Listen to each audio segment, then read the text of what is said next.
Welcome everyone. Thank you so much for joining us for Virtual Voices. I'm Jenna Diaz-Gonzalez, the Program Manager at the Denver Metro Chamber Leadership Foundation. And this Virtual Voices series is co-created with our partner TIDE, which is Talent, Inclusion, Engagement, and Diversity. It's curated for our networks and for our broader community. If this is your first time joining us today, welcome so much. And to all of our returning attendees, thank you for continuing to join us in this journey. Before we begin our conversation today, I'd like to acknowledge the land that we stand on.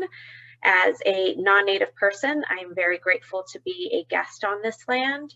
And as part of my personal commitment and a reminder to us all, I want to ensure that we take the time to recognize the Ute, the Cheyenne, the Arapaho tribes from whom this land was taken and who were displaced from this place, but also still are here today. In this spirit, I recognize the contemporary tribal nations that are here with us and express my gratitude for their continued contributions to our communities and to us all. I offer up this acknowledgement to remind myself and to others to acknowledge and honor the past, the present, and the future, and in a commitment to deepen my relationship with the Indigenous community. Thank you for joining me in this acknowledgement. And for our couple Zoom reminders and a little bit of housekeeping, this session will be recorded and will be emailed to each of you after the session, along with also being posted on our YouTube channel. And today's session will be highly interactive, so please feel free to toggle back and forth between the gallery view and the speaker view. That's on your top right corner with the little squares. And to go back and forth, like I said, whichever one is best for you in order to engage in this conversation. Please also use the chat feature to queue up for questions, to ask those reflections, to provide us with that. And if you feel comfortable when you want to ask a question, you can take yourself off mute and also turn on your camera. If you have any technical questions, please chat Megan Vivier from our team, and she can help guide you on any of those. Next, to our thank yous, I'd like to thank our sponsors, Molson Coors, Southwest, and TIAA. Thank you so much for your partnership in this important work. And also a huge, huge thank you to our Virtual Voices Planning Committee. Without the wealth of knowledge and passion of these leaders here with us today, we really wouldn't be where we are and guiding through these important conversations. So to Dr. Michael Benitez, to Tasha Jones, Dr. Roberto Montoya, Elizabeth Pruch, Dr. Tom Romero, Kirsten Vermeulen, and Monica Williams, thank you all so much for your guidance and support. You are all amazing. And since we launched this Virtual Voices series, you've been with us on this journey. We've had conversations on how racial systems were formed, how they're embedded into our society and ourselves, and then what do we do when we encounter resistance to change. Today's session is an opportunity for you all to engage with us in this dialogue, and we invite you to utilize this space to ask questions on race, equity, inclusion. And we hope that you'll take advantage of this opportunity to gain guidance and to accelerate change in your organization, in our community, within your own self. Recognizing that this is a more interactive session, we are offering up a couple of guiding principles for our discussion today. So the first is assume and bring good intentions. So bring with you intent to do good work and support one another. And begin with the assumption that a person meant well or is doing their best, regardless of how a comment may have landed. Ask questions, clarify where they're coming from. Listen with curiosity for new understanding. So push yourself to learn, to gain from others a better understanding of their experience and perspective, and perhaps learn something that you wouldn't have thought of before. Expect and accept a lack of closure. So conversations on race, equity, and inclusion often don't wrap up in a pretty bow. So stretch yourself to be comfortable with that lack of closure or lack of discomfort, and make space for mistakes. If we're pushing ourselves out of our comfort zone, there's a strong likelihood that we may make mistakes, may say something wrong, do something wrong. So give a little bit of grace and also learn and grow from those mistakes. Acknowledge trauma. So acknowledge the lived experience of others without any caveats, and acknowledge that some are bringing this experience of trauma to the conversation. And lastly, take space, make space. So if you often don't speak in front of groups, perhaps today's the day where you challenge yourself to share with us. And if this really is your jam and you speak a lot, maybe today is that day where you make some space for others and invite them to join us into the conversation. So thank you for being with me on those guiding principles. And if you have any questions, please feel free to add them into the chat. Now I'm going to hand it off to a very familiar face, our former colleague and incredible force behind Virtual Voices, Elizabeth Pruch, who's now the Corporate Regional Philanthropy Officer at American Red Cross. Elizabeth is going to intro some of our speakers and our planning committee today and guide us in our conversation. So Elizabeth, thanks for joining us, and I pass the mic to you. Thank you, Jenna. I appreciate it. I absolutely love being back on camera with you all and part of these conversations. I've been a part of them since the beginning and still listening in and learning every day. So thank you. I want to start, we're going to jump right into this. I'm excited for this format that this group has created. You know, we've gone through several of these conversations, as Jenna said, and we want to pause for a moment. We want to pause and engage you all in a conversation, whether you've been a part of these already or you're brand new to it today. But we really want to gauge what you want to know. We want to gauge what you've learned to date, whether it be through these conversations or other areas. And so we're going to engage in some open dialogue. We're hoping. What the idea here is, I've got questions that you all and audiences past have asked. We've themed them together. So I have questions to keep us going that I'm going to ask of our other working planning committee members. But if you have questions, we would love to hear from you. I'd love to hear from you in a number of different ways. Throw it in the chat if you have a question, and either I can ask you to come off mute and ask yourself, or I'm happy to ask on your behalf. So throw questions, throw resources, throw thoughts that you have in that chat as much as possible. We want to really engage you in this conversation. To start us off, as I start introducing these wonderful 4 people that are going to be leading this conversation with us, we'd love to know what you've learned. So if you've been a part of these conversations for the last several sessions, what have you learned from them? Whatever it might be, whether it's actionable items or new history or whatever it might be, throw it in the chat. I want to see that chat blow up. I want to see what it is you've learned and taken away from this. If you're new to us, what are areas that you've been interested in or learned through other areas, or what is it you want to learn today? So as we go along, I'll make sure to try to check in with you as the audience to engage you in these conversations. But to get us going and get us started, I want to just tell you who we have here. You probably already know them if you've been a part of it, but the 4 individuals that are going to be guiding this conversation and helping to answer these questions are really spectacular members of our community. We are incredibly fortunate to have them in Denver doing this work, and really our entire nation is really lucky to have these 4. I will start with the amazing Monica Williams. Monica is the executive producer at the Equity Project and also founder of TIDE, which you just heard about, an incredible organization, all volunteer run, that ensures folks know where to go and how to share best practices in this work within their large companies. So Monica, we're thrilled to have you and be a part of this and leading the charge with Virtual Voices. And I would love everybody to just throw their hands in the air. We are going to congratulate the newly defended dissertation, Dr.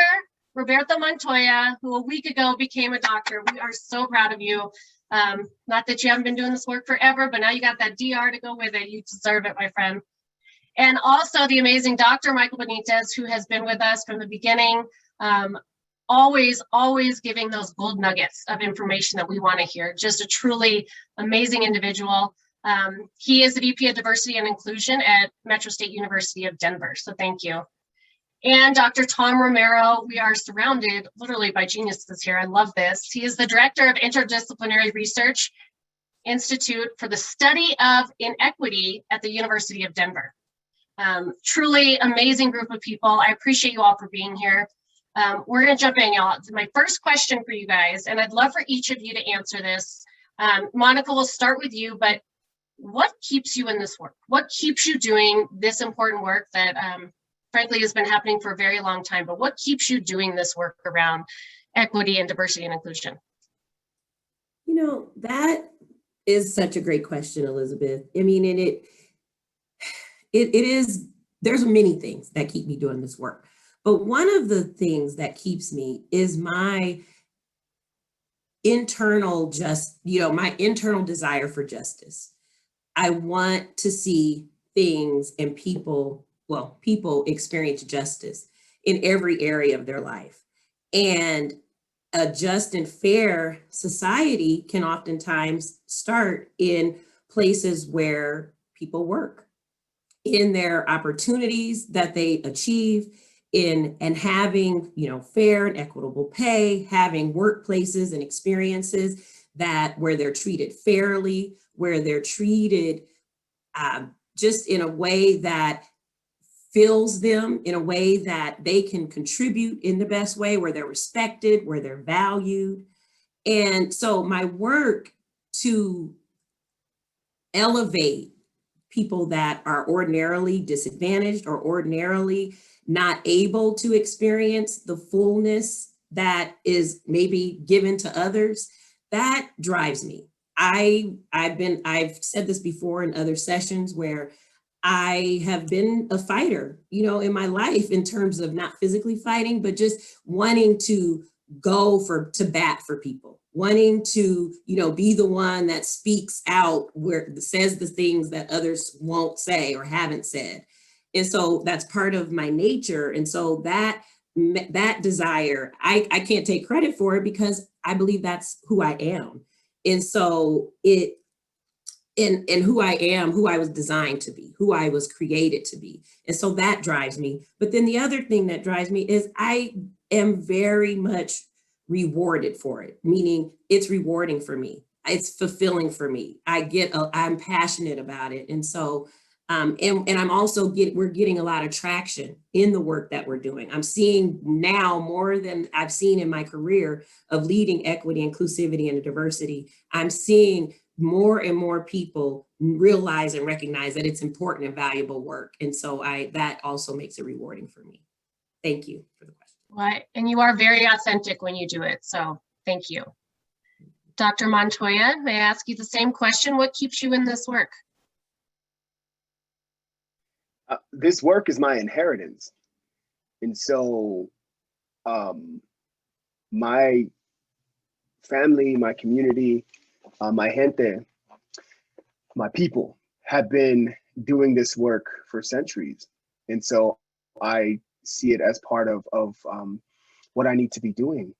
And I do it for a couple of very distinct reasons, for the communities where I come from and for my children. And because of that, I think I want to share something with you. I didn't even plan for this, but I think that so much of how I come to this work and why I do this work is about, the barrio that I grew up in Albuquerque. And so I'm actually going to share a poem. This is kind of weird because it really speaks to the way that I come to this work. And I think it's better than anything that I would say right now. And the poem is I am from. I'm from the land of enchantment, Tiwa territory, Aslan. From woven tapestries of Sarape and the illest nylon of starter jackets and Jordans. I am from Chicanismo and Section 8, baptized in the barrio, confirmed through books, resurrected via prose, blessed by Baldwin and Ansaldúa. I am bathed in the smell of fresh tortillas and marijuana emanating from lowriders. I'm from cactus and tumbleweed, prickly and agile, sustaining the harshest colonizing conditions. I am from protest and trivial pursuit, the ancestral balance of Pachuco and pedantic, orale epistemic exploration. I'm from Angelina y Ricardo Montoya. I'm from the undereducated and overworked, and from the overeducated and underpaid. I am from Sisyphus, a product of undiagnosed PTSD, Mexican-American War, World War I, II, y también Vietnam. I'm from the builders of the pyramids, those geniuses who figured out the heavens and zeros, from a civilization of latchkeys, endowed with a world wide web that rotted the brain more than the proximity to and the vigor in which I watched Saturday morning cartoons. I'm from the church of Paisley Park, Les Paul, hi-hats, 808s, and 16 bars. It's like a jungle sometimes, it makes me wonder. I'm from Fort Riley, where early is on time and on time is late, from the Mecca of Chile, red, green, or if you're so bold, Christmas, hatch, hatch, hatch. From the lineage of the first Latina to be accepted to Harvard Law School, Tia Margie, Aunt Margaret, Profesora Montoya, matriarch, mother, scholar, abuela, emeritus. I'm from the handwritten journals of my grandpa Montoya as he spiraled into the abyss of Alzheimer's, desperately documenting the memories of his grandchildren. I am the dichos passed down by elders from the cloud that is the 21st century memories on this day X years ago. But most importantly, I am the hues of my children's mosaic that they paint upon my soul in the universe with each and every smile y abrazo. That's why I do this work. It's about my community, my people, my heritage, my children, and about us. Woo! I don't know about you guys, but we're all cheering right now. Yes, you paint such a vivid picture, and that was brilliant. Thank you for ad-libbing that and just making it up as you go. You got flow. That was really, really amazing. You can see it in the chat. Everybody check that out. Top that, Dr. Benitez. What do you got? Why do you stay in this work? Man, how y'all gonna make me follow some spoken word, you know? Right? Roberto, that was dope. That was truly, truly dope. Thanks for sharing that. You know, I think for me, what keeps me going in this work is really, you know, I think one, it's really my ancestry. It's my way of honoring my ancestors, making sure that I'm uplifting my family and community very similarly. But it's also my humanity. I mean, I don't know if folks, you know, feel it like I do, but what's going on around the world with regard to inequity, man, it hurts and it pains you. And I get that for some people, it's like, well, I have no control over that, and I'm not over there, I'm over here, or what can I do? But my heart and my humanity just can't permit me to just stand on the sidelines and not sort of push forward, do something. It truly deeply hurts enough that sometimes, you know, to the point of we're all interconnected, that I need to feel a need to be part of something greater than I am, but that I'm also leaving the world better for my kiddos. I'm tired of seeing Black people shot. I'm tired of seeing migrant children ripped from their families' arms. I'm tired of seeing the violence around the world as a result of ethnocentric and supremacist, you know, ideals. And whatever I could do, at least while I'm here in the physical and before I joined my ancestors, is truly just my calling. I never signed up for this work. I never said or grew up saying, you know, when I grow up, man, I'm going to be this, you know, social justice peace warrior. No, it's something that you grow into, and you answer the knock, the silent knock that comes at you, and you honor it. I feel blessed that I've, you know, been able to build in some ways a career that has allowed me to address this in more formal ways and systemic and structural ways. But at the end, really, what's the alternative? To keep it real with folks, the other alternative is cultural genocide.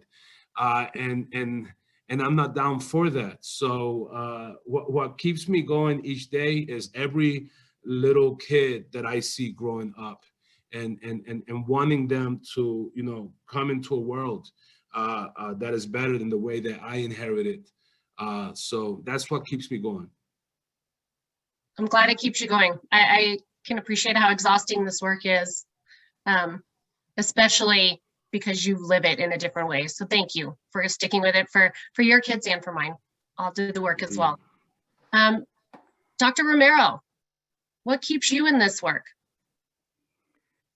It's sort of hard to be the last one, I think, to build on such the amazing words and I think sort of passion that's behind this. I'm going to answer this, I think, in a couple different ways. One, I actually, as I was thinking through the beginning of our conversation and just kind of thinking of this moment of now, we all know, right? We've been in this moment of pandemic, multiple pandemics, right? the COVID pandemic, the racial violence, state-sanctioned racial violence pandemic, and the climate change pandemic. And early on in all of this, I think many of us talked about the ways that our world was literally on fire. And in some ways, the fires, right, have abated somewhat, right? This is a moment where, you know, we see an end, if you will, to the COVID pandemic, right? The rains in Colorado and here in Denver in the last several weeks, you know, have made us think of drought in different sorts of ways, right? We had to think about climate change maybe as pressingly. And certainly the verdict in Minneapolis against Chauvin, right, sort of gave us a moment to pause. But I guess I want to acknowledge that moment, right? So maybe it's a time to pause, to reflect as we're doing, take a breath, but the work does not end, right? We are not out of these pandemics in any way, shape, or form. And so I think, you know, so in many ways, you know, I'm always thoughtful, and you know, I'll repeat a theme that Roberto and Michael really emphasize. I stand on the shoulders of giants, and those giants are my parents, my abuelos and abuelitas, all those. And I may have said this, you've heard this, right? Part of my family, we didn't cross the border crossed us. We have a very deep connection to this space of what we call the Rocky Mountain area, right? The American Southwest, that goes back generations, and that's connected to everything Roberto talked about, right? A struggle for place, for identity. And as I stand on those shoulders of those giants, right, they have given me the privilege to be in this space now, right? To be a so-called expert and to have a platform, right, in which, you know, I can, you know, certainly share my ideas, to have some voice and some influence. So I always want to acknowledge that privilege for me, you know, to be in this space. I also know that I'm also in a room with giants, right? So you look at my background. It's the Jedi Council, for those of you that follow Star Wars. As you know, Jedi for me is justice, equity, diversity, and inclusion. And I get to do amazing work with warriors, as Monica said. She's a fighter. She is, you know, her lightsaber, right, is her mind. Her lightsaber, and the lightsaber of Michael and Roberto and so many others, right, is using our privilege, our knowledge, and our positions, right, to begin to address systemic and institutional racism and other sorts of isms. And so it's in that struggle with my fellow fighters, my fellow Jedi, that really continues to drive me, because they lift me up when I'm down, and I hope that I can lift them up when they're down, because again, kind of going back to where I started, this work never ends, right? And, you know, we are constantly battling and struggling, and I get the privilege to do it with some amazing people. I love that. I hadn't heard the Jedi. What was that? Justice, equity, diversity, and inclusion. I love it. And Monica, you are a lightsaber with that mind. That's brilliant, Tom. I want to remind the audience, we'd love your engagement in this. I see you're all praising our speakers. We'd love to also hear from you. What have you learned? If you've been a part of these programs, what are some highlights you've experienced in listening in on this? And if you have a question, you can either private message me that question, and I'm happy to ask it on your behalf, or I will ask you to come off mute if you'd like to ask it yourself. So please throw it in that chat feature. We want to hear from you, but I will keep us going. I want to, again, we had questions come in through registration, both registration for this specific topic, but also in past virtual voices. So we've themed these up, and I want to start with one that has been kind of a consistent question that a lot of audience members have had, and it's really getting to that action within your company. And Tom, you referenced this, like this institutional racism, and how do we create change? And so I'm going to ask you four, and the first one to come off mute can speak first, and we'll kind of manage it that way. But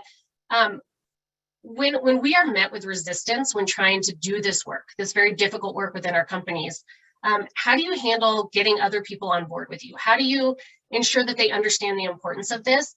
And what advice do you have for us to kind of help get folks on board? And after this question, I'm going to invite Dan Lewis in, the executive director at the Leadership Foundation, to really talk about what the Leadership Foundation and the Chamber, kind of how and what types of examples we're attempting to set. So I'm going to start now with the speakers. Who wants to unmute first? And how do you handle resistance within our companies and bring people along on this journey? And if someone doesn't unmute, Michael. I'll go first, and I'll be brief. You know, that's a great question, and you know, the thing about this work is that we should expect to receive questions like that all the time. You know, the thing about this work is that, you know, our intention, much like professors or the work that we do, is not necessarily to change people. I'm not in the business of changing people, changing hearts and spirits.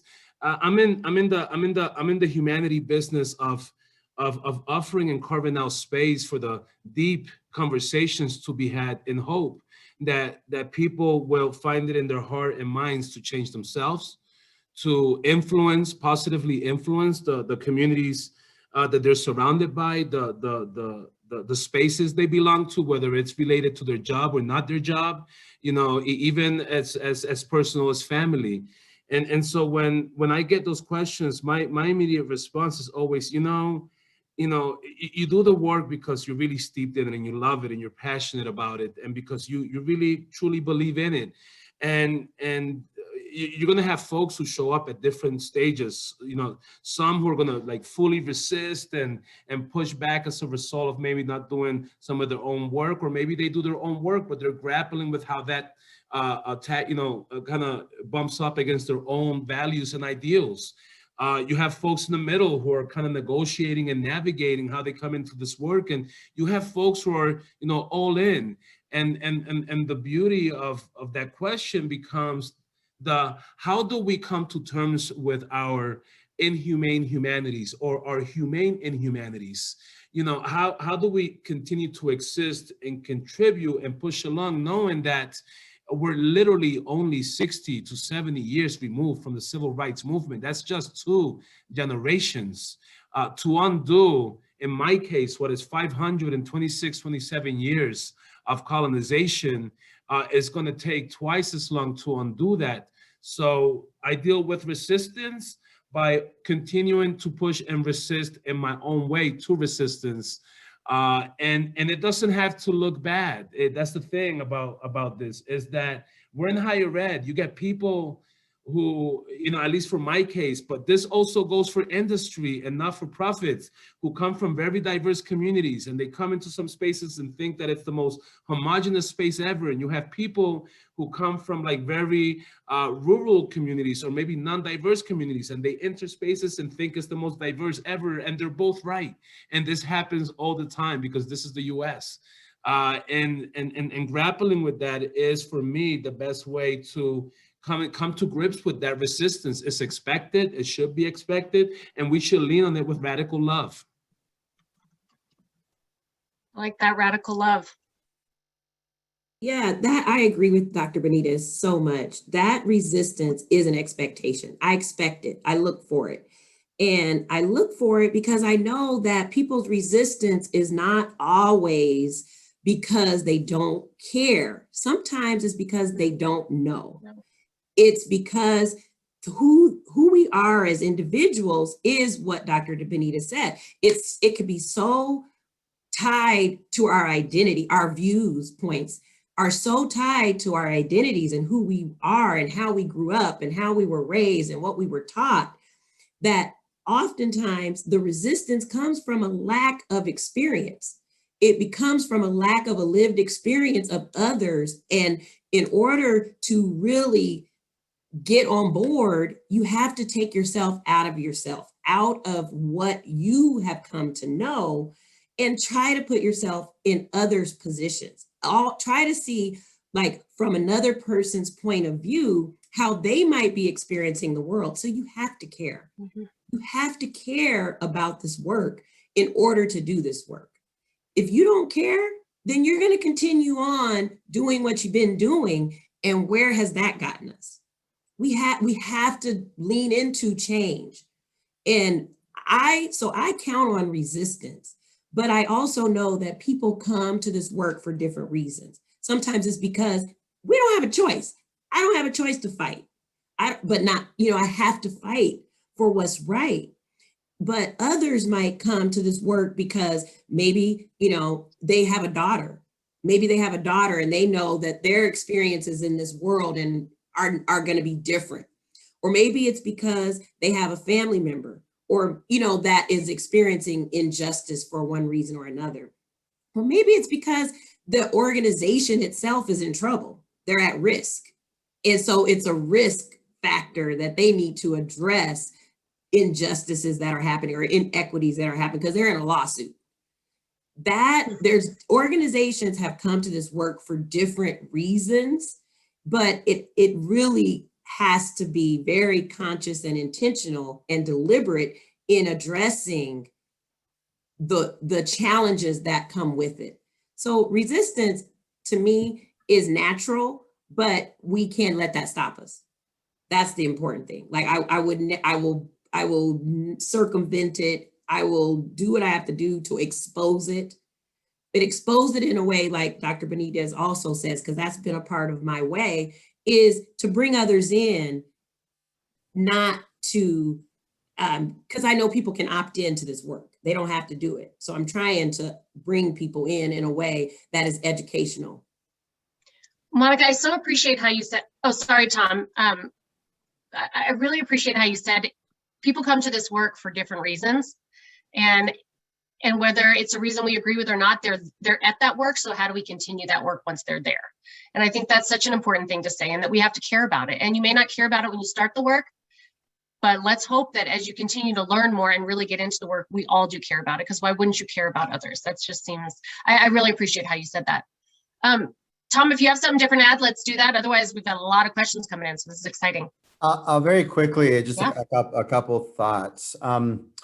One, I actually struggle a lot with this question. And again, sort of acknowledging what, kind of what price resistance means, because it's sort of, as I indicate in my open remarks, it is ongoing work, right? And sort of the emotional and intellectual toll of trying to make the case. And so my second quick observation is this: what is the resistance to, right? When you're talking about resistance, are we really talking about that you're not on board with inclusion? You're not on board with loving your fellow people for their differences, sort of as Michael suggested? Are you really not on board with questions of equality and or equity, right? And so, so I like to reframe that, right? Or at least or push back a bit, right? What are we talking about when there's resistance? And, particularly, these are value propositions. And I think one of the things, when I think about this is particularly in, if we're talking about institutional spaces, I'm in higher education, I've been in law firms, many people here are in corporate or nonprofit spaces, right? Well, those values are set by the company, right? They're set by the institution. And, to me, right, I mean, part of the exhausting nature of this is when there's a disconnect actually between the values of the institution and the values of the individuals working there, right? And so going back, and I'm gonna love to get into this question here that Jan raised about critical race theory. I like this idea, and I introduced this idea of interest convergence that was developed by the critical race theorist Derek Bell, Harvard law professor. And an idea of interest convergence is really, the ways that those that are marginalized, those are minoritized, right? Those interests come together with sort of larger majoritarian institutional priorities, right? And so I think that's central in terms of thinking about this, right? I mean, are you really pushing back on values of diversity, equity, and inclusion, and ultimately justice, right? I like that you bring that up, because really it is clarifying. It's clarifying what the resistance is. And that's with any work we do, anything we do, we should always clarify and listen for understanding. So I appreciate you bringing that up. I promised we'd give the mic to Dan for a bit, but Dan, I hope you don't mind if we go on with some of these questions, and we will find time if needed. Otherwise, we'll find a way to answer questions about what the foundation is doing. But there's really good stuff in the chat that I want to make sure we have time to chat through. So there was one. I'm going to move to Dan's question first. There was also another question that came to me separately that I'm going to get to as well. So you guys aren't seeing all of it. But Dan, would you like to come off mute and ask your question, or would you like me to? You're off. Yeah, well, I'll try. I really didn't know what critical race theory was until somebody threw it at me and said, that's what you seem to be advancing. You need to watch out. And I thought, well, my God, what is that? And so when I looked at it and I thought, well, yeah, I can kind of align with that. Is that a bad thing? I don't know. And it seems to be that it's an effort to bundle up a whole bunch of things, put a name on it, and then say, that's a reason why, you know, we shouldn't be doing this. And so there's a lot of criticism is bundled up in critical race theory, it seems like. So I was curious, listening to the experts, you know, what do you make of critical race theory? And how do you respond to people who say, yeah, and that's the reason we need to take a different approach than what you're doing? If I may begin, and I'll be blunt and not forward, but lovingly, and then make room for my colleagues to chime in. You know, I'll just say this. You know, critical race theory is a particular response to legal jurisprudence in the United States and the way that it was formed through white supremacist standards. And what you have is a group of Black and brown, mainly scholars, but there's white scholars and indigenous scholars and Asian scholars who contribute greatly to this field as well through their own vernacular of their own identities and the ways that laws cause exclusion for them, right? So everybody shows up through this. And this is really at the end, what critical race theory does is says, okay, let's not use whiteness as the standard for interrogation, for problematizing the issues. Let's use other epistemic or knowledge production standards to engage the same conversation and see how that looks differently. What happens when the story is told by the hunted and not the hunter, right?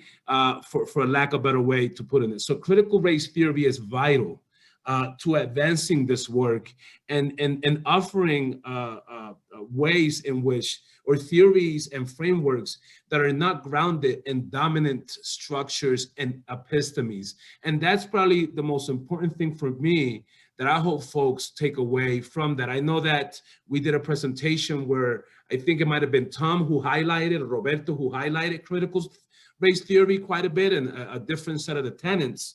But there's nothing wrong at all with critical race theory, and much of what you see out there is actually, in terms of the critique, is actually, I'll just say it, it's not just a different perspective, it's actually entirely wrong.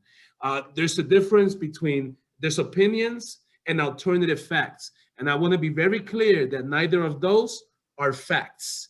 And then there are facts. And so how do we lean on those and the history that's laid out in front of us to move forward? So thanks for posing that question. Roberto, I want to give you a chance to respond to that too.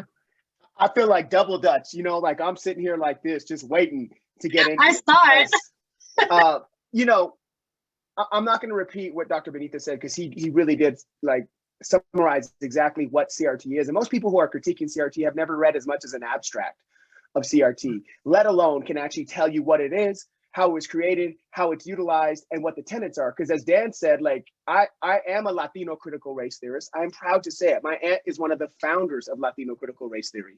Again, this is part of my inheritance, and my dissertation focused on it. And these are the tenets that showed up in my dissertation before I get to like the actual how it's used. 1, the centrality of race and racism. 2, to challenge dominant ideology. 3, a commitment to social justice. 4, the centrality of the experiential knowledge. So how do we look to others' knowledge? And then an interdisciplinary perspective.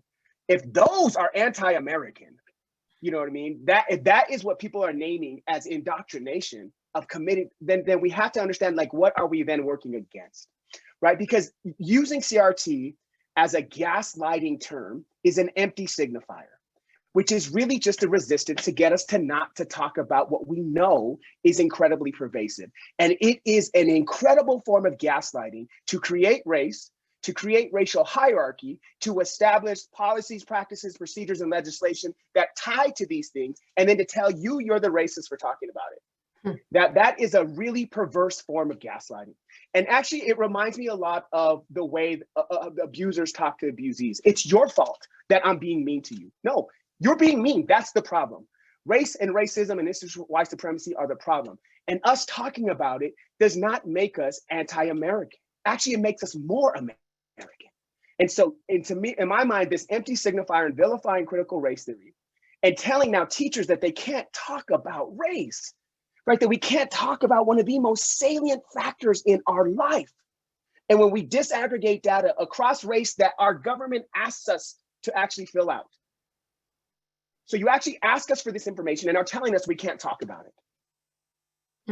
It doesn't align, and we have to then start asking why. Why do they not want us to talk about this? Why do they not want this to happen? Because we got traction over the summer, right? Because anti-racist books were #1 sellers on New York Times lists. How do we get them to stop talking about it? Let's vilify something about it, right? And let's use critical race theory as a way to do it. Most people are, I wish we could just teach race, let alone critical race theory. I wish we could even name race, because we treat race like it, which should not be named. And many of us in our organizations don't talk about race. We maybe be doing diversity work, maybe a little bit of inclusion work. We're not really doing equity work. We certainly are doing critical race theory. So to me, it's such an important way that we need to push back as practitioners to say, what are you really trying to get at? What are you trying to stop us from doing? And that to me is really what we need to, and we're not winning that narrative right now. And we're seeing it happen in legislation. And what we have to do is be able to speak in a collective, those of us leaning into this work, and to push back and say, no, we will talk about this. We must talk about this if we want to live up to those ideals that you talk about. And yet it's so important, Tom. I know you have your hand up, but I have to throw this in there. I'm so sorry. And yet we teach race every day in history class, whiteness, pure whiteness, but we don't mark it as race, but we teach it literally all the time. I'll stop there. Sorry, I just had to add that. Michael, I think that's a perfect segue into me, because I think one of the, also, if you think about what Roberto is highlighting, right?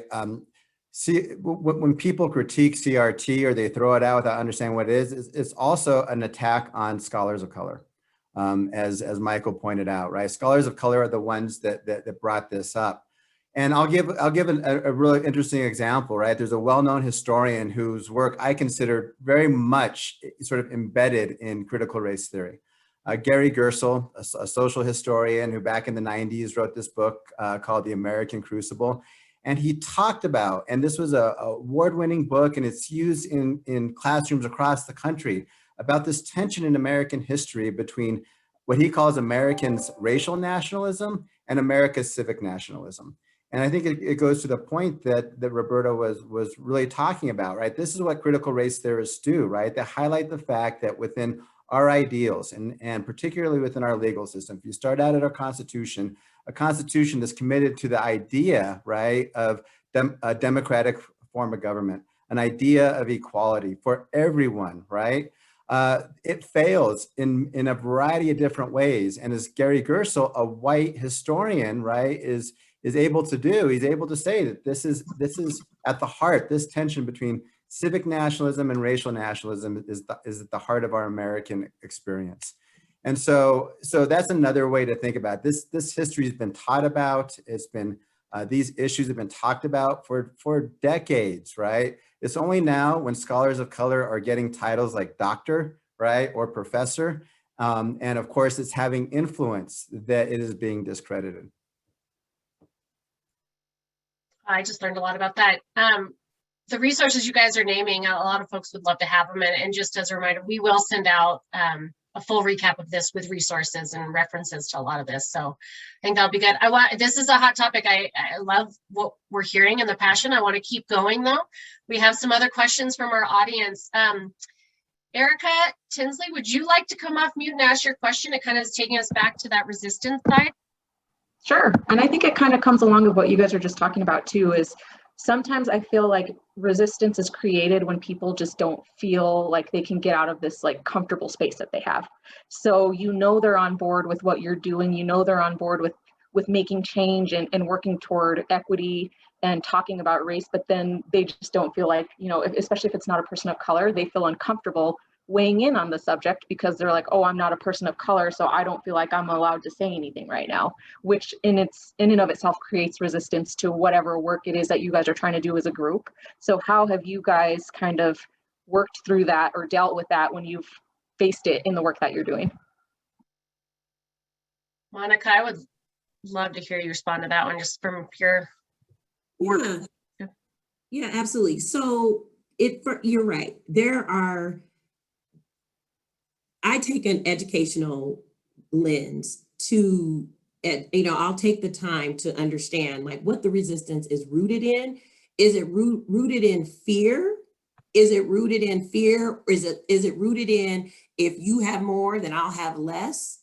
Sometimes it's that, but sometimes it is, like I mentioned earlier, it's a lack of knowledge or insight. It's that, I grew up with this lens. So it's the whole reason why we're having these conversations about microaggressions and things that people are committing at times without being aware of it.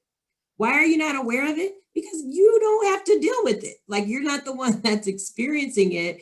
And so you have to be more sensitive to what others might be experiencing and understand that this normalcy of whiteness is impacting all of our lives. Like, equity, racial equity, without racial equity, we can't have equity. We cannot achieve equity unless we have racial equity. So for all the reasons that we've already talked about, race as a social construct is a smokescreen. It was derived, it was created, there's no biological reason or that we are different races. And so the fact that race was designed and created and constructed means that we can dismantle it. It means that we can take it down because it was created. Does that make sense? Mm-hmm. So the reason why we have these outcomes is because of that racial construction, right? And so for us to be able to disrupt that, take those things down, we have to acknowledge them. And so for whatever reasons that people don't want to talk about race or that they are resistant is really what we have to get to the heart of, I think, at times. But I will take an educational approach. And if you still want to be stuck in what directly benefits you, because white supremacy benefits white people for the most part, right? Those constructs benefit. And so it is something to untangle from, right? It is something to untangle from, so it's sometimes that resistance is understandable, but I would take an educational approach of acknowledging the resistance and also helping people to identify what's it rooted in. That's wonderful. I want to follow up with a question that came privately to me and asked to stay private, but one of the biggest messages that this person has heard is that when we read about anti-racism work as a white person, is to not burden our friends of color with asking them questions about what to do, what should I know, where are the resources, because your life experiences, your trauma already, it should be on us to do that work. So as a white person though, this person as white people, we may have a lot of questions still for our BIPOC community members.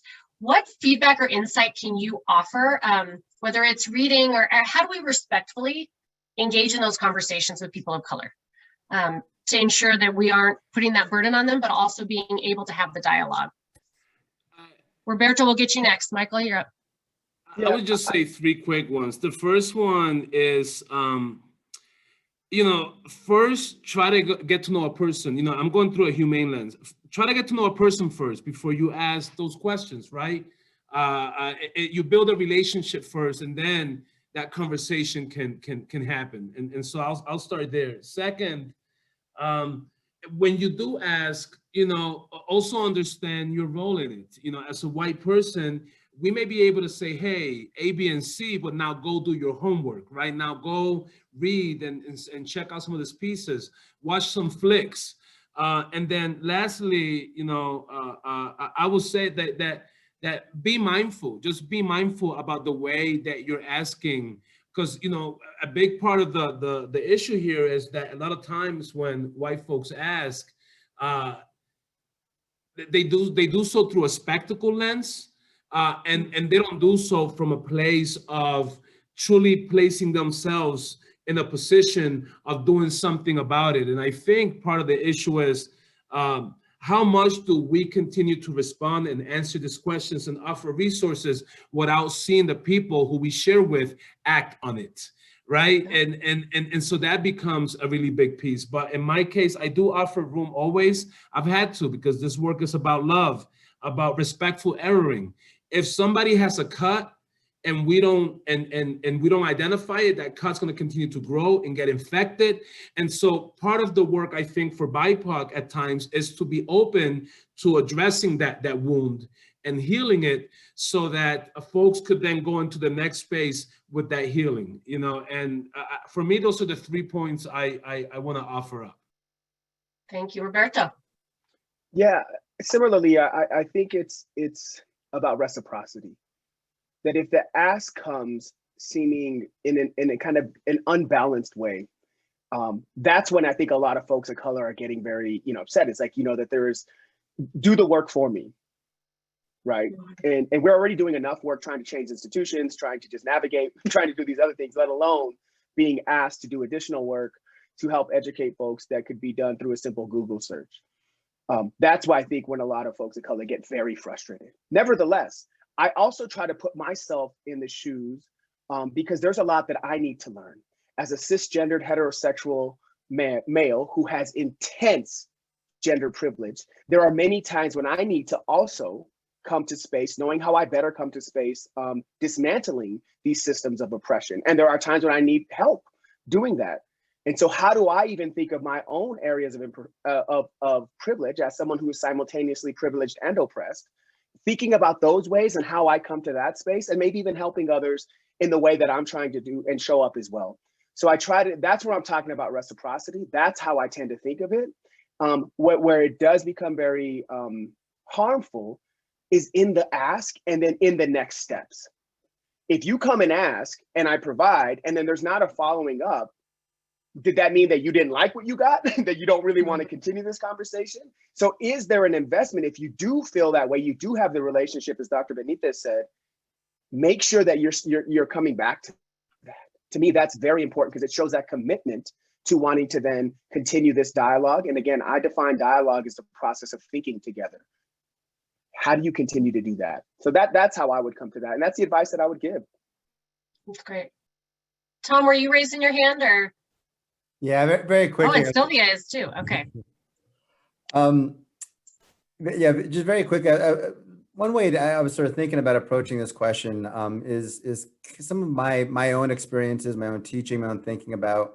If you recall back my presentation on the history of Denver, and sort of thinking of the ways that all the multiple ways that we've been segregated, right, and we continue to be segregated, and I think Denver is a prototypical example, right, of how we can be in our neighborhoods without having to think about these issues, and really encounter these issues, sort of beyond an academic way. So one of the things I would certainly encourage you to think about is getting out of your segregated neighborhoods. Invest your money, invest your dollars, right? Not in your neighborhood, but in other places. Go spend some time in those places. I was just sort of thinking, many of you may have seen the article that was in, I believe the Denver Post a few days ago about the Welton Street Cafe in 5 Points, and about how it's on the verge of shutting down. Go spend some time there, right? Talk to the owner, learn about the history of a cafe that has been such an important institutional piece, and has witnessed some of the changes and the transformations that are happening in the community. And so those are the sorts of interactions that I certainly encourage many of you to make, right? To get out of these spaces, to find yourself in other spaces and invest your dollars, and talk to the business owners, talk to the educators, talk to the leaders in those areas, because they want to tell their stories, right? And they also want you to spend time and money, where they're at. Yeah, Welton Street Cafe is responsible for my love handles. So I applaud them for that. Sylvia, I saw you raise your hand. I'd love that engagement, please. Hi, my name is Silvia Mendoza Taylor. My pronouns are she, her, hers, and I work with IMA Financial Group.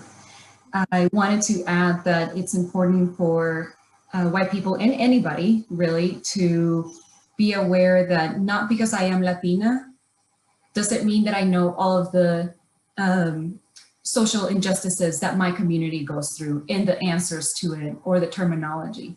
And it really applies to anybody. Just, you know, if I want to have a conversation with a Black person, I shouldn't assume that that person knows all about it, or someone who has a disability knows all of the struggles of the disability community. So that is very, very important to also note. That is a very important note. Yeah, you don't represent the whole. Thank you. And I have to say, I thought we were ending at 1. I got really excited when I realized that we're going till 1:30 because there are a lot of other questions. So this is great. I want to please continue entering questions, and I love that you raised your hand, if you will, to chime in. So thank you. You guys feel free to do that. I want to move to a question that came in through registration at one point that we dialogued a bit about before this, but I'm going to read it off here if I can find it. So, how do we bring together the love for our country and honor the harm that it's done to and inflicted to people of color? And Roberto, I know you had some thoughts on this, so I'd love to open it up to you, but how do we have this balance of loving our country and also understanding what it's done to our ancestors? Please, Roberto. I mean, for me, even as a human being, I operate in a very interesting space here. As my family, my grandfather served in World War II. My father was drafted into Vietnam.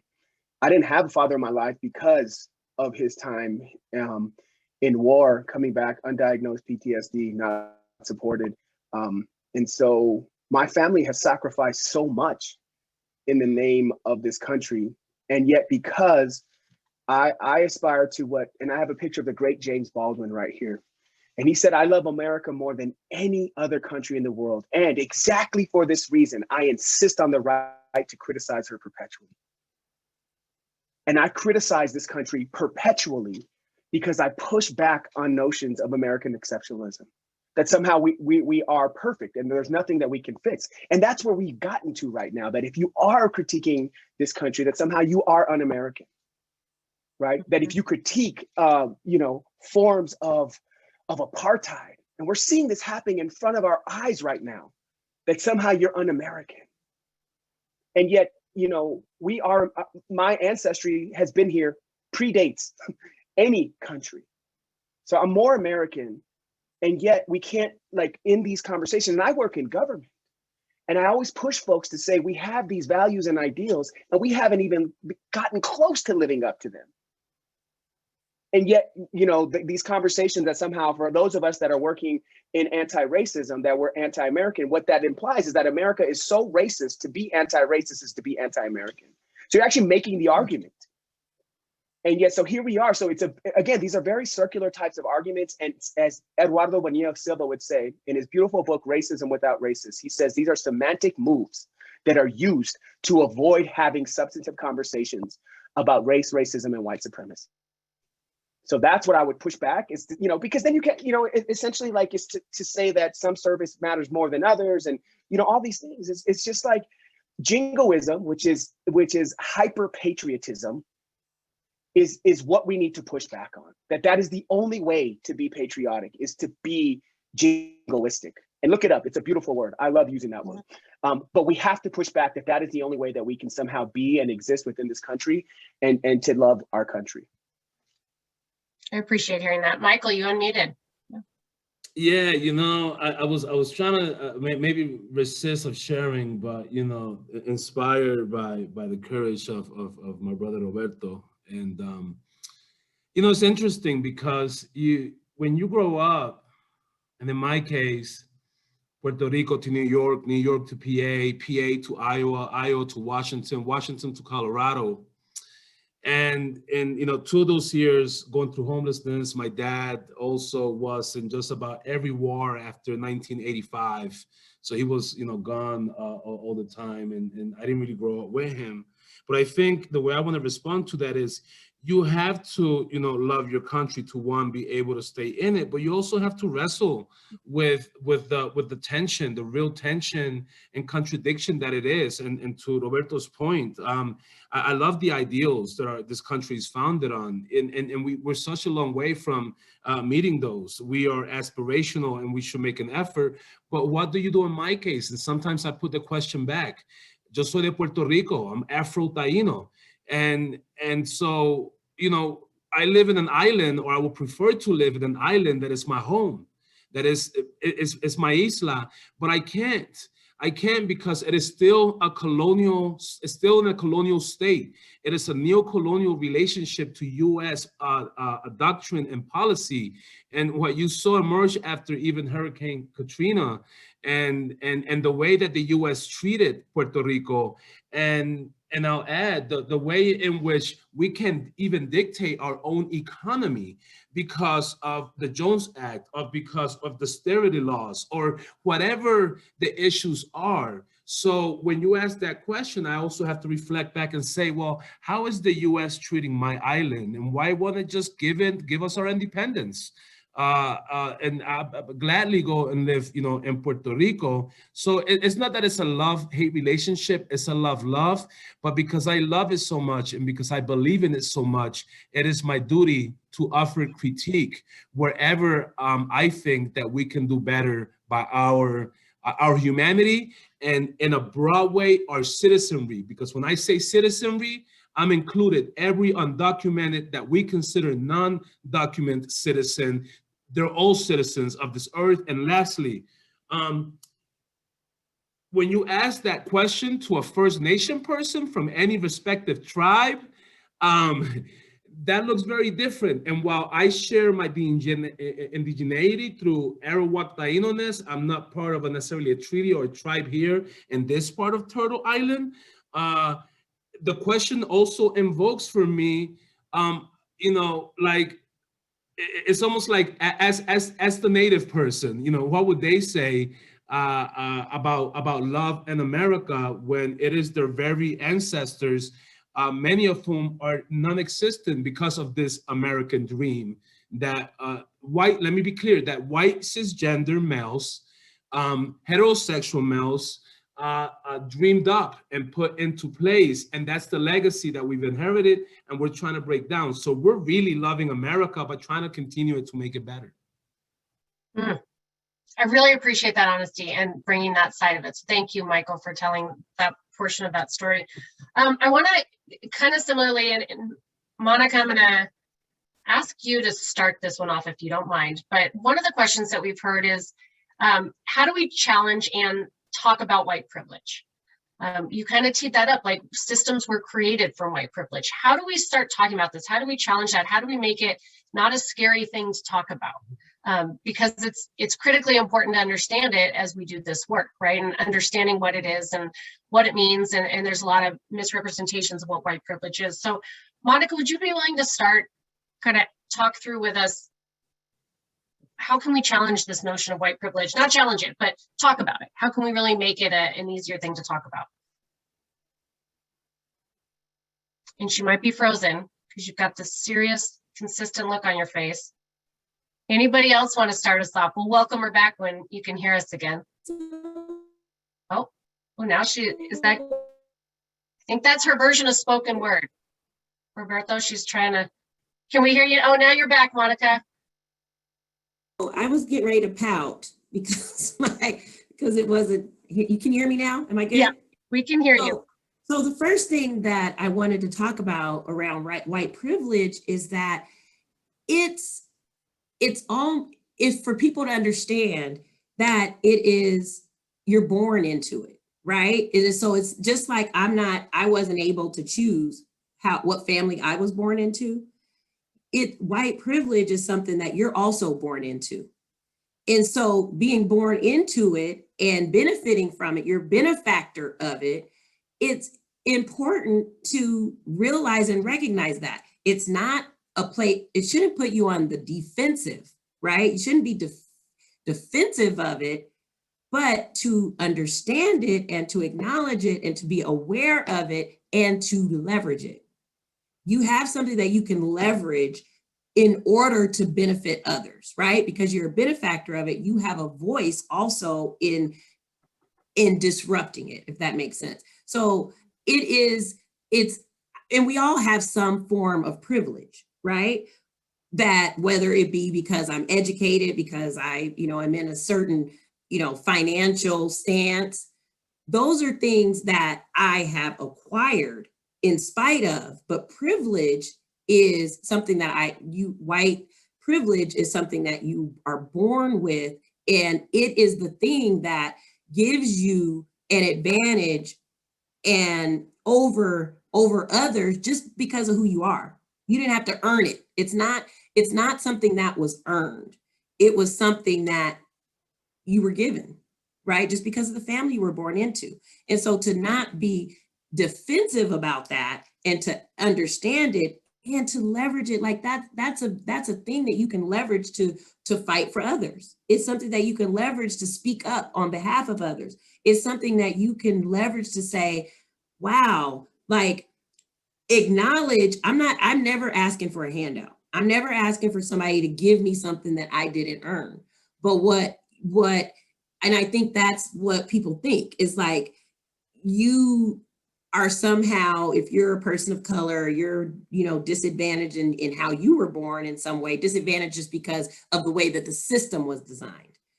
And if that happens, it's somehow this idea that you just want people are of those, people of color are being asked to give you something that you didn't earn or that you didn't deserve. No, I want you to acknowledge that you had a head start. I want you to acknowledge that your journey can look very differently than mine just because of the family you were born into.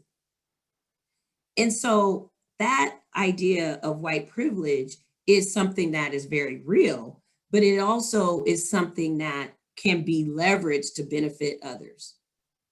Absolutely. I'm glad you brought that up. And I was sitting here reflecting, thinking, here I am as a white woman asking you about white privilege and what is that, right? And so I appreciate you hearing me and letting me be the question director as opposed to answering those questions, but I do recognize that, what that looks like potentially. Anybody else want to respond to Michael? You have unmuted.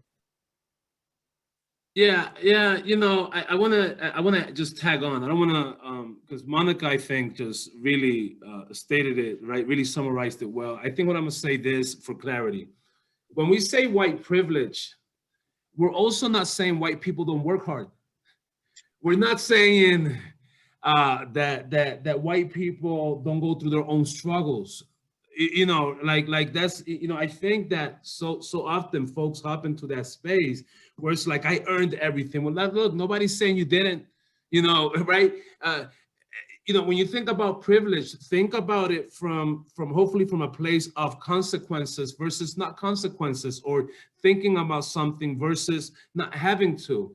And so when I think about white privilege, I think about how likely is it that I could get caught up walking and being identified as someone who doesn't belong somewhere, and something happening to me, which will never really happen to a white person in that way. And I'll share a quick 40-second story because this really exemplifies white privilege and its harm to white people.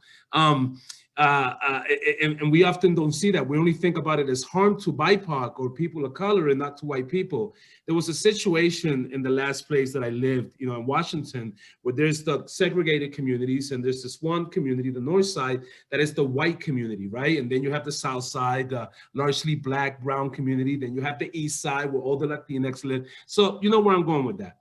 And there was a series of robberies in house robberies in the North Side among the affluent white community, and nobody could catch the person that was doing it.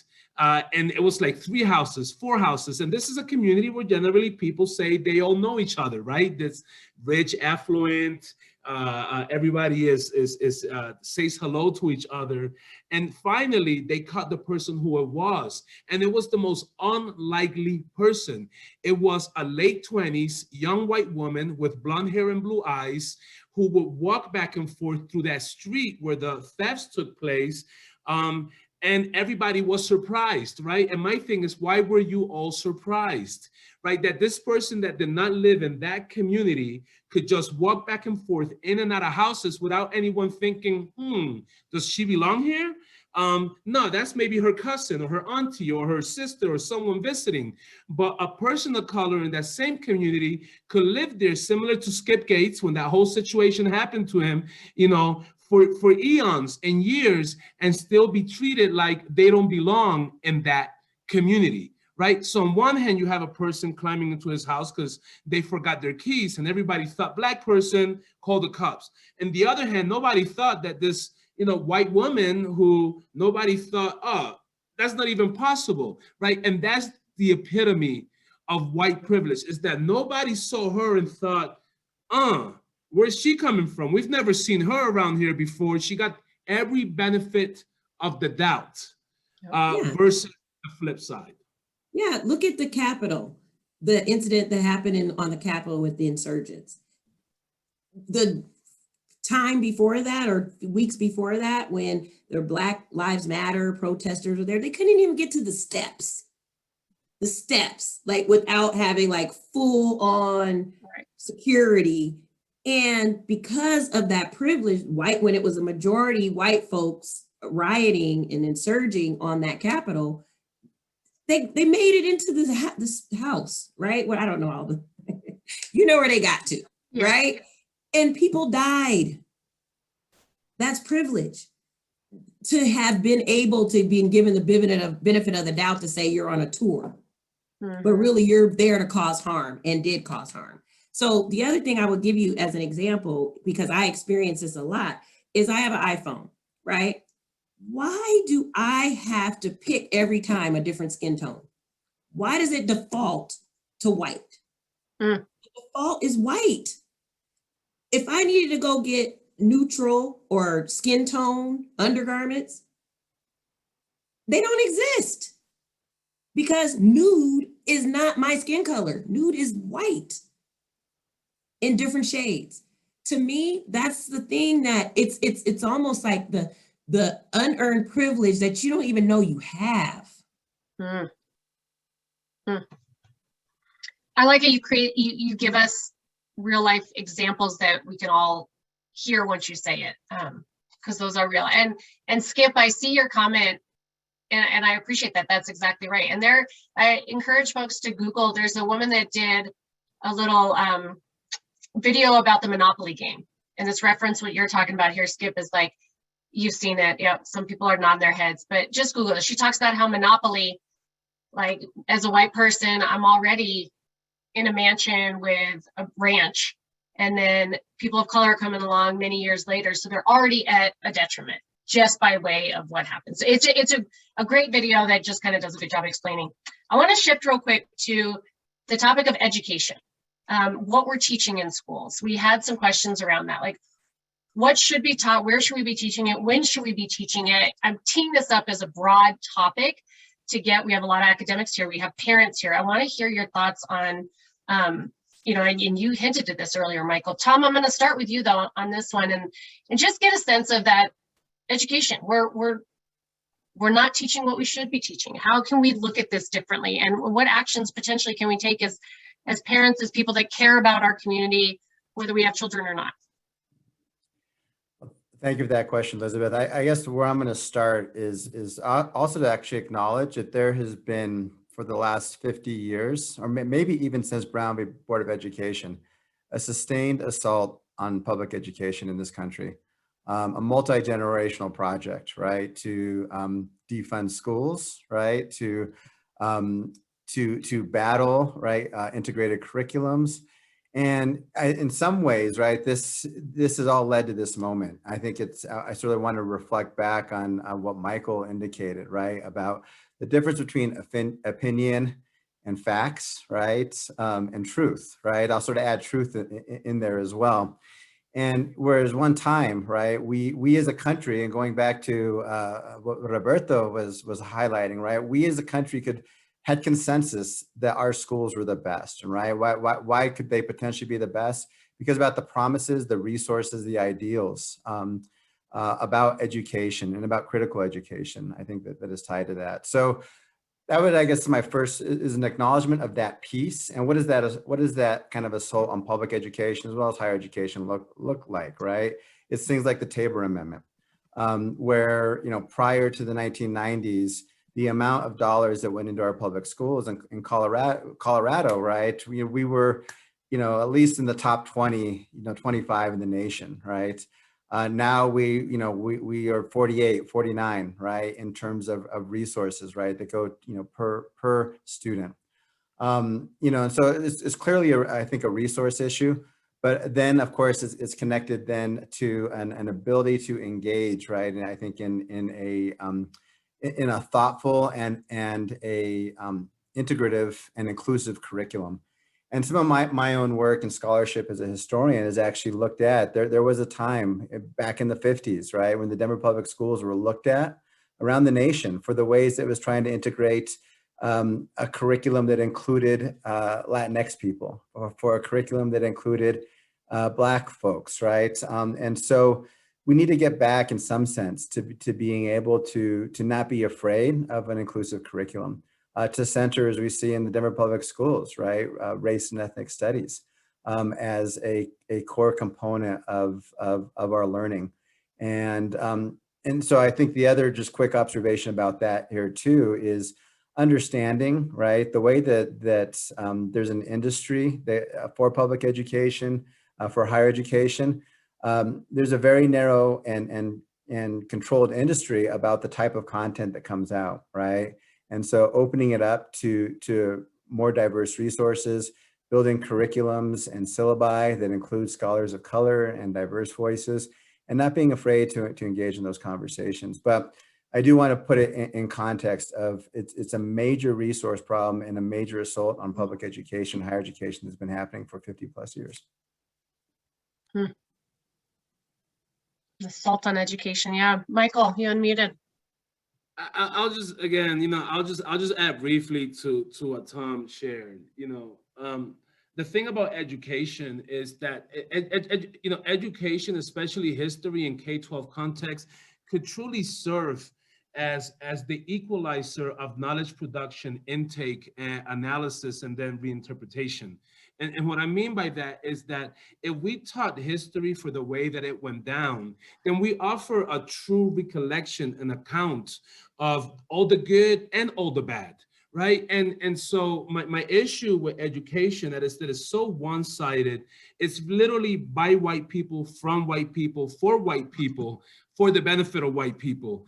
And even when we bring it up, and we bring it up with love, and we bring it up with a sense of truly wanting to address it, we take it so personal because it hits us at this place of our history truly can be that messed up. Yes, our history is truly one of the most atrocious ones in the world, what happened here. But if we could learn to grapple with that early, if we start teaching history and how it went down in the elementary school, then in middle school, and then in high school, and we make Africana studies and Chicano studies and other Latinx studies and Asian studies and indigenous studies, and embed that into history through those lenses, then at least people coming up as they develop their consciousness and their mindset and their sense of history, then they could at least begin to mend early, begin to reconcile early. And when they get to college or when they get older,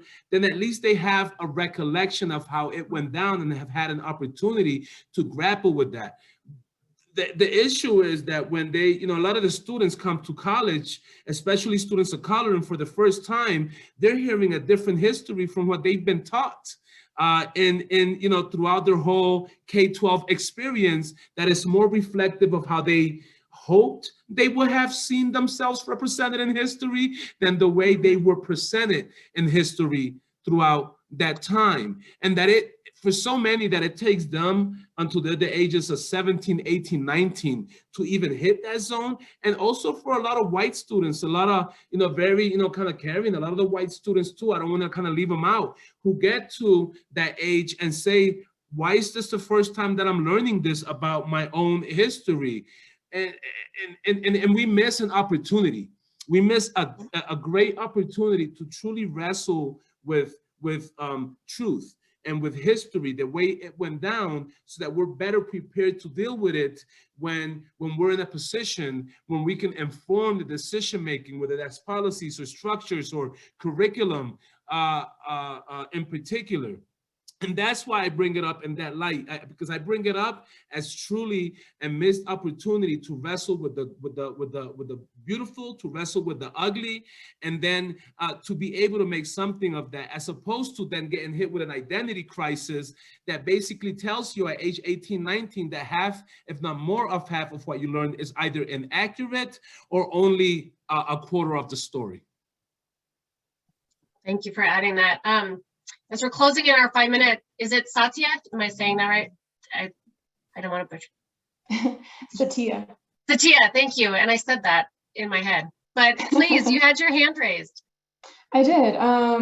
Michael, I would totally agree with everything that you're saying. I come from an educational background, working with youth. But on a more personal note, besides, yes, teaching all of those histories that frankly, I never learned until I was in college, and that's because I sought after it. I took it as electives. I wanted to study Chicano studies. I wanted to study Caribbean studies. On a more local and Denver level, we also need to do a better job of teaching about Denver, Colorado history, because it took me up until I had graduated from undergrad and was going to school at CU Denver for an advanced certificate that I learned that there is a displaced agrarian scholarship for people who used to live in the town of Auraria and are due to go to school for 4 generations for free. And I learned that from a lady who I was talking to one day. Me and my sister learned that. We were both going to school, and we qualified for that scholarship. So I could have saved myself a lot of money, but no one ever told me. And I went to school here in Colorado. No one ever told me. My counselors never told me that the scholarship was available. So I think also just learning about what is available locally to you can help advance you as people of color as a person. That Agrarian Scholarship is an example. But also the lady that told me was just a woman exercising her white privilege and was like, oh, I know all this information because I'm in this higher education. I work in CU Denver at a high scholarship level. Do you know about this? And I'm like, no, what are you talking about? What, I can go for free? What are you talking about? So I think when we're talking about education, we also need to really focus on a local level and also focus on exercising that white privilege in a benefit to your neighbor, to your neighbor's kid, to your friend's kid, because that's how you make little steps forward that don't require you to be coming to a big meeting or training. You just exercise that knowledge and you shared it. What a wonderful example of using your white privilege, but also, you took it upon yourself to look into different pieces of history as you were growing up. How do we mix this so that you don't always have to be the one looking? And as a white parent, I want to teach my kids what I can. Is it best coming from me? Is it best coming from others? I mean, there's a lot of it has to be everything, but we have to start with something. So thank you for sharing that. We are approaching the 5-minute mark. I want to give each of our panelists a final thought. If we have 1 minute at most to give a final, if you have one. We didn't tee this up, but I think we've covered so much ground that this has been tremendous. And so I just want to hear if you guys have a highlight that came out of this conversation with you, maybe a learning you had during this conversation as speakers, audience, you as well. I'd love to see it in the chat, kind of a highlight from this. But Any of our speakers want to just offer up kind of a final thought? Yeah, I see a few heads nodding, but nobody's coming off of mute. There you go, Rebecca. Thank you. I just want to say thank you all for taking up one of your most valuable resources right now, which is time. We are all time oppressed. And being here to talk about this stuff. This is part of the work, right? Some of the work we do is talking about how do we get to normalize conversations about race, racism, and white supremacy. This is part of the work. And it is perpetual. And so I just thank you all so much. Again, like we said, accept and expect non-closure, but that doesn't mean we stop working. And so I'm just so thankful for all of you all being here. And I'm leaving affirmed and feeling really inspired because of this. So thank you all. I echo that sentiment from my brother, Dr. Roberto Montoya, who I'm so pleased to have had as a colleague and still do. We continue to do this work together. And all the other panelists who I have recently met. And I'm so thankful that you all have joined this planning committee. And also I know I wasn't supposed to be doing this, but I have Mike. So, and also the Tide Board and Leadership Foundation for this partnership in bringing these virtual voices together. It has been so rewarding, and we're not done. We have so much more to cover and to share, and we're committed to this work. But if I had to leave any kind of final or last remarks, it is that everyone has a role in this. Everyone has a role in it, and to really lean into and to discover how you can play a role. What's your position? How can you elevate and advance racial equity and justice from whatever your place of power is? How can you do it? You have a way and a role to do it. But again, you have to care about it. You have to care about it, and you have to be educated, inform yourself about the best ways to approach this work. And it's not good enough to just to say you care. There's a difference between actively against racism and just being, I'm not a racist. You have to be actively against it. What does that look like? To be actively against it and showing that forth. So I appreciate this as an audience and as partners in this work. So that's my last remarks. Thank you, Monica. Quick final closing for Michael. I want to give Jenna 30 seconds at least to close us out. So Michael, please. No, all I want to say is thank you for trusting us with your time, and always remember the importance and value of community, more so than anything else. The way that we need to always lean on each other. So no, thank you all. Appreciating. I want to echo back. Part of this is normalizing the conversation, so we don't take it personal, and that we have it no different than we have other difficult conversations. This is no different. So thank you all for being here, and thank you for carving out the space for us to continue this very necessary conversation with the hope it leads to action. DEI does not equate anti-racism. I want to be clear. Anti-racism is a whole different step of action. So what I ask of you all is to discern between what is good, solid DEI work, but what does it truly mean to step into anti-racism work in the way that it should be applied. And thanks, Elizabeth. Thank you. Tom, I don't want to leave you hanging. You got 15 seconds. Everybody's time is getting shorter. Sorry. Just again, a thank you to my colleagues and panelists and all those in the room. This is a collective struggle, I think, as Roberto and Michael and Monica all talked about, and just take the time for some radical self-care as well. And that is important, because taking care of yourselves is also part of taking care of the community and attending to this work. Very important. Well, for me, thank you. I appreciate being able to be a part of these conversations with you all. And Jenna, I will leave it to you to close us out. The mic is yours.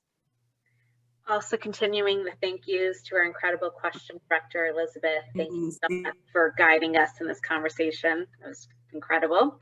And to each one of our planning committee members and our speakers today, Monica, that was Monica and Michael together, and Tom, Roberto, thank you so much for your time. Please, everyone, continue these conversations at your organizations with your team. This is important to continue. And just 2 quick slides for our upcoming events and sessions. Our next Virtual Voices is June 17th from 11 to noon. Put your power where your mouth is. We'll have more details for that soon. Next slide, please. And also from Tide, their next event is June 24th from 9 to 11. The information just got entered into the chat. Monica, would you like to add anything for the Tide meeting? I will add, because what we're doing is it's being sponsored by Fidelity Investments. And what we're going to be doing is having a critical conversation and inviting organizations across Colorado and beyond to participate in dialogue around affinity or employee resource groups. And so inviting employee resource, there's no cost to join at this time, but it really is, a very powerful and organic way and strategic and tactical ways to discuss these topics. And so I believe you will enjoy those conversations as well. So if you can join, sign up. Join in, and we will send all these materials and follow-up items in the post email. Thank you each for your time, and we hope to see you again next month.